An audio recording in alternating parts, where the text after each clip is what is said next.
Welcome to Faith and Freedom. For the next few minutes, we hope to inform, inspire, and encourage you as we discuss the legal victories and challenges to your fundamental freedoms and religious liberties. Faith and Freedom comes to you from Liberty Counsel, a civil liberties, education, and legal defense organization. Join us now as Matt Staver, founder and chairman of Liberty Counsel, explains the latest legal issues all across this country. In the courtrooms of America, Liberty Counsel is winning the battle for your constitutional freedoms.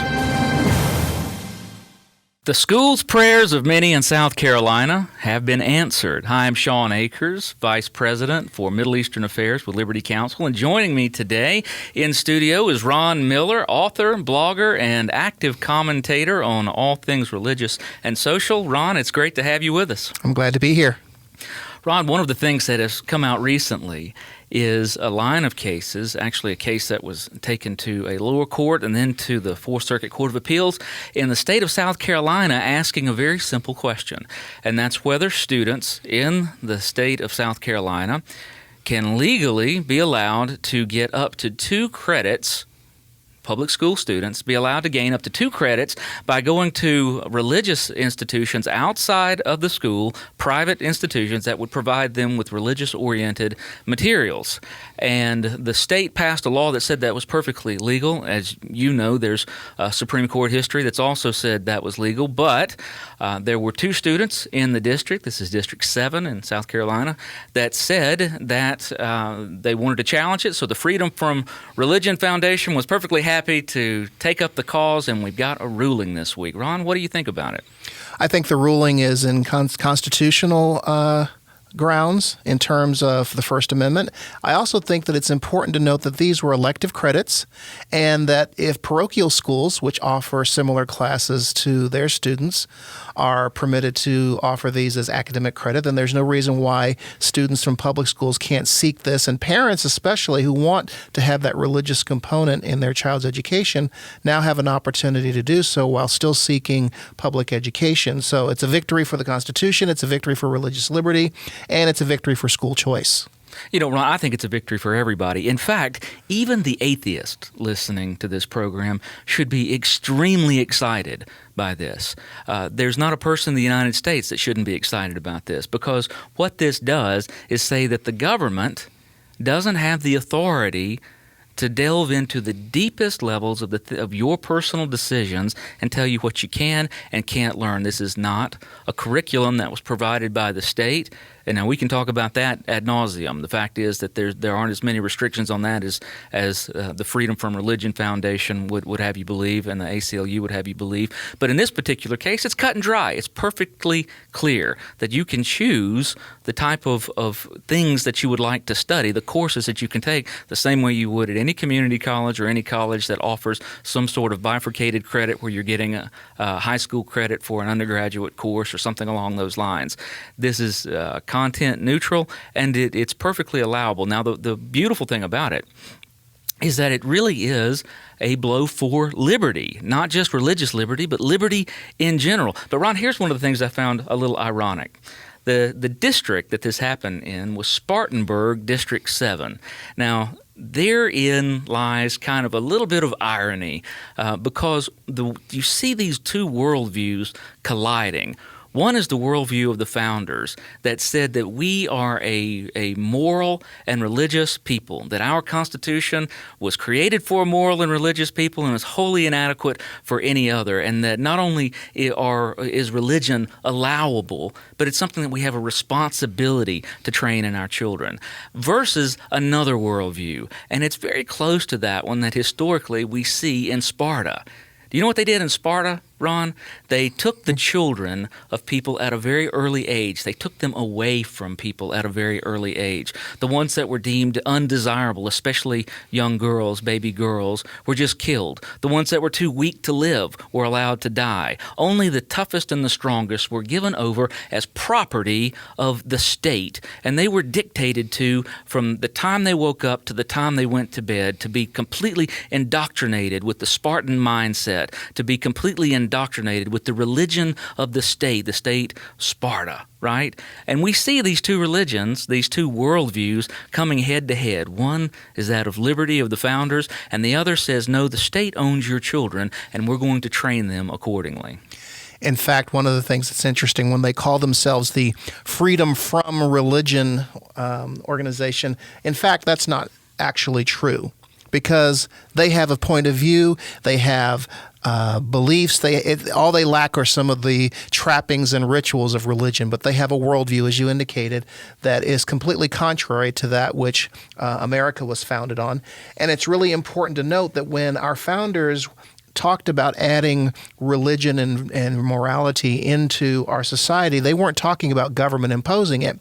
They were talking about the people bringing it up from their communities, from families coming together and using it as the basis for self-governance, because without it, you have anarchy. And if you have government imposing, then you have authoritarianism.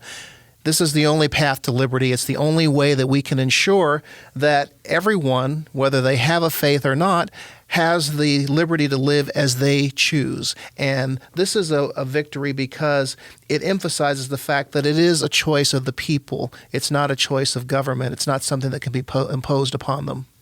You know, Ron, that has been something, a guiding force in the United States since its founding, that people educated their children so they would be raised according to a certain morality, and people had the ability to choose that.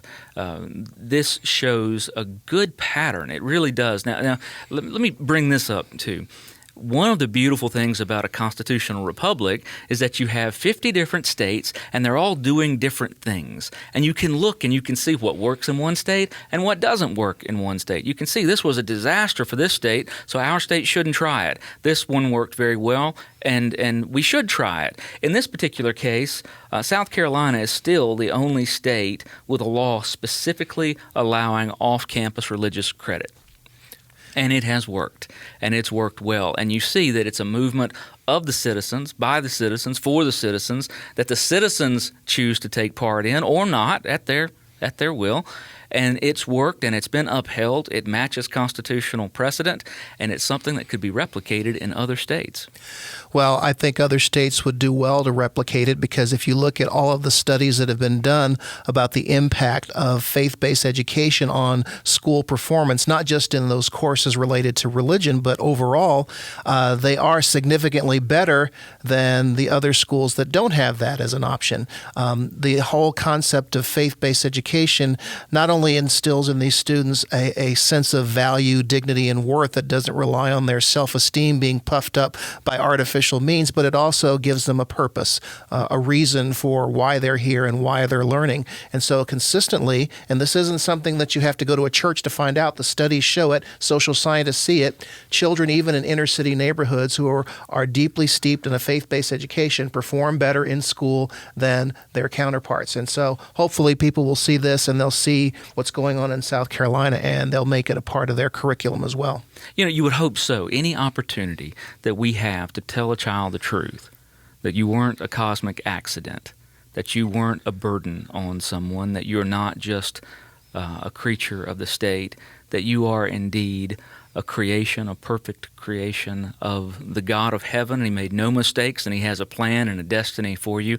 You know, that compared to the opposite, that you are simply an animal that clawed your way to the top of the evolutionary chain, and that you exist by pure happenstance, and that whether you live or die makes no real difference in the scheme of things. Tell me which one you think is going to raise a child's true self-esteem and show them their place in the world. So the fact is, now we need to look at what the Freedom from Religion Foundation and others like it are actually doing, though. In making this argument, you're not just saying that the school can't establish religion.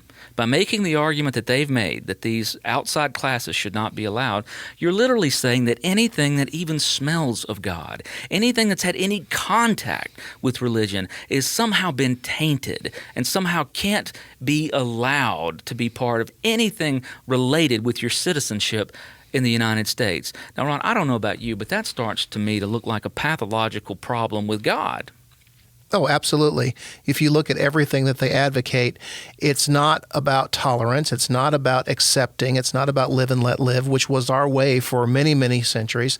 The idea they have is to eradicate all vestiges of God from the public square and limit it to our churches and our homes. And they basically want to lock us behind the doors of the sanctuary and not let us come out.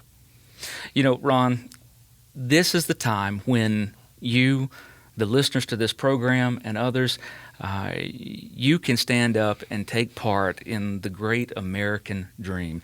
You can do this in several ways. You can listen to these discussions. You can take part in the discussions that we've had. You can also call us at 1-800-671-1776 and take a look at something that the founders did in the New England Primer. Call us, 1-800-671-1776.